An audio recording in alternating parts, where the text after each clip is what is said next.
Friends, welcome to my channel NCERT Samriddh classes. Friends, आज हम जानेंगे एंगल्स के बारे में कि यहाँ पे कौन सा एंगल अपोजिट है, कॉरस्पॉन्डिंग है, अल्टरनेट, एक्सटीरियर और इंटीरियर, ये सब हम इसमें यहाँ पे फाइंड आउट करेंगे। ठीक है, इसके अंदर देखो यहाँ पे 2 लाइन्स है, एल और एम, ये दोनों क्या है, पैरेलल है। जो ए लाइन रे है ये इसको कट करती है। ठीक है, तो यहाँ पर एंगल बन रहा है 1 2 3 4 5 6 7 8, ये इसके नेम दिए हुए हैं एंगल की। तो यहाँ पे अपोजिट एंगल देखेंगे हम सबसे पहले। तो अपोजिट एंगल वो होता है यानी कि जो आमने सामने बनते हैं। तो यहाँ पर देखो एंगल 1 और एंगल 4, ठीक है, ये आमने सामने है, तो एंगल 1 और 4 अपोजिट है। एंगल 3 और एंगल 2 ये आमने सामने, तो ये अपोजिट है। एंगल 5 8 और 7 और 6, ठीक है। तो हम अपोजिट एंगल में क्या लिखेंगे यहाँ पर कि एंगल 1 एंड एंगल 4, ठीक है। फिर उसमें कोमा एंगल 2 एंड एंगल 3, ये अपोजिट है। और एंगल 5 एंड एंगल 8 अपोजिट है। एंगल 6 एंड एंगल 7 ये अपोजिट है। ठीक है, इसके अंदर तो ये हमारा हो गया अपोजिट एंगल। अब जो अपोजिट एंगल है तो यहाँ पे सपोज करो अगर 1 एंगल 60 का दिया हुआ है तो एंगल 4 भी 60 का ही होगा, क्योंकि एंगल 1 और एंगल 4 क्या है, अपोजिट है। और जो अपोजिट एंगल है वो इक्वली होते हैं कि ये 60 का है तो ये भी 60 का ही होगा। अगर सपोज करो कि एंगल 380 का है तो ये भी एंगल 2 भी 80 का ही होगा। ठीक है, इसलिए यहाँ पे क्या लिखते हैं हम, रीजन अपोजिट एंगल। तो इस तरह से ये क्या है, अपोजिट एंगल है यहाँ पे। नेक्स्ट है अल्टरनेट इंटीरियर एंगल। ठीक है, तो सबसे पहले तो हम ये जानेंगे कि इंटीरियर और एक्सटीरियर एंगल क्या होते हैं। तो देखो यहाँ पे ये एल और एम 2 लाइन के बीच में यहाँ पर क्या है, एंगल 3 एंगल 4 5 और 6, ठीक है, ये 4 एंगल है। तो 4 एंगल एल और एम के बीच में बन रहा है यानी कि अंदर की साइड है, तो इसको हम बोलते हैं इंटीरियर एंगल। ठीक है, अब जो बच गए बाहर की साइड 1 2 7 और 8, ये है एक्सटीरियर एंगल। ठीक है, जो बाहर की साइड बनते हैं उनको एक्सटीरियर एंगल बोलते हैं, अंदर की साइड है उसको इंटीरियर एंगल बोलते हैं। तो अब हमें बताना है अल्टरनेट इंटीरियर एंगल।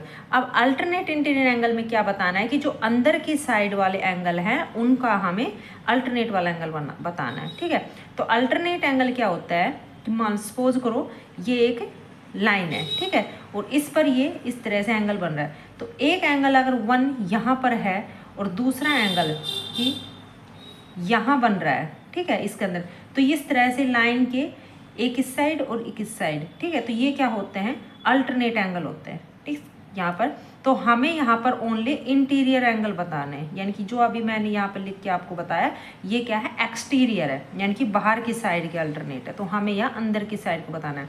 तो यहाँ पर अल्टरनेट इंटीरियर एंगल क्या होगा, एंगल 3 और यहाँ पे एंगल 6, ठीक है, ये अल्टरनेट एंगल है इंटीरियर। और एंगल 4 और एंगल 5, ठीक है। तो अल्टरनेट एंगल में हम क्या लिखेंगे इंटीरियर में कि एंगल 3 एंड एंगल 6 और एंगल 4 एंड एंगल 5, ठीक है। आप इसको आगे पीछे भी लिख सकते हो, जैसे कि एंगल 5 पहले या एंगल 4 बाद में, ठीक है, इसमें कोई फर्क नहीं पड़ता। अब हमें बताने हैं अल्टरनेट एक्सटीरियर एंगल। देखो ये तो थे अंदर की साइड के, अब एक्सटीरियर एंगल में हमें बताना है। तो एक्सटीरियर एंगल में बन रहा है एंगल 2 और एंगल 7, ठीक है, और 1 एंड 8। तो हम यहाँ पे लिखेंगे इसका angle 1 and angle 8, angle 2 and angle 7, ठीक है, ये हमारे हैं अल्टरनेट एक्सटीरियर एंगल। ठीक है, क्योंकि ये बाहर की साइड है एक्सटीरियर, अंदर की साइड में इंटीरियर। अब हमें फाइंड आउट करना है क्रॉसपॉन्डिंग एंगल कि इनमें से कौन सा क्रॉसपॉन्डिंग एंगल है। क्रॉसपॉन्डिंग एंगल के अंदर आपको सीधे से एक ट्रिक बताती हूँ।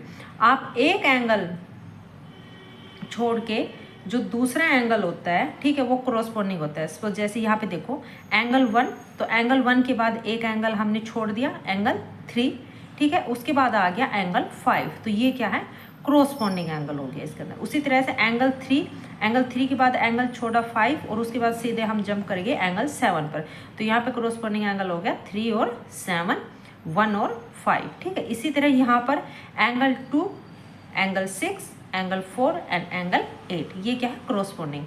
लेकिन याद रखना जो क्रॉसपोंडिंग एंगल होता है वो सीधा एक ही स्ट्रेट रो में इसी तरह से चलता है, ठीक है। या तो यू जाएगा या फिर ऐसे आएगा, ऐसे अल्टरनेट नहीं होगा। यहाँ पे जैसे लाइन को क्रॉस नहीं करेगा, जो ट्रांसवर्स लाइन जाती है इसको कट करके इस साइड नहीं आएगा, ठीक है। यहाँ पे ये अल्टरनेट और क्रॉसपोंडिंग में बहुत सबको कन्फ्यूजन हो जाती है, तो इसके अंदर आपको ये ध्यान रखना है।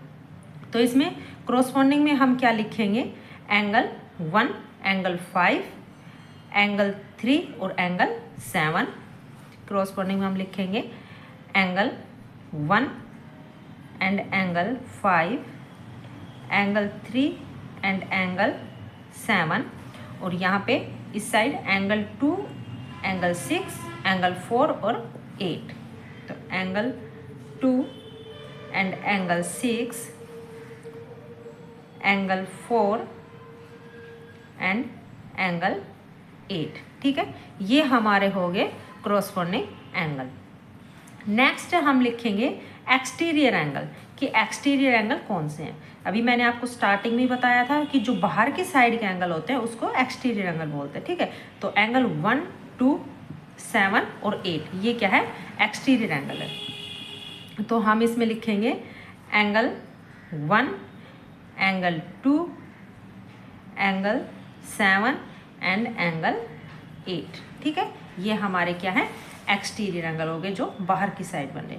अब इंटीरियर एंगल, इंटीरियर एंगल में एंगल 3, एंगल 4, 5 एंड 6, ठीक है, क्योंकि ये अंदर की साइड है, तो अंदर की साइड को हम इंटीरियर एंगल बोलेंगे।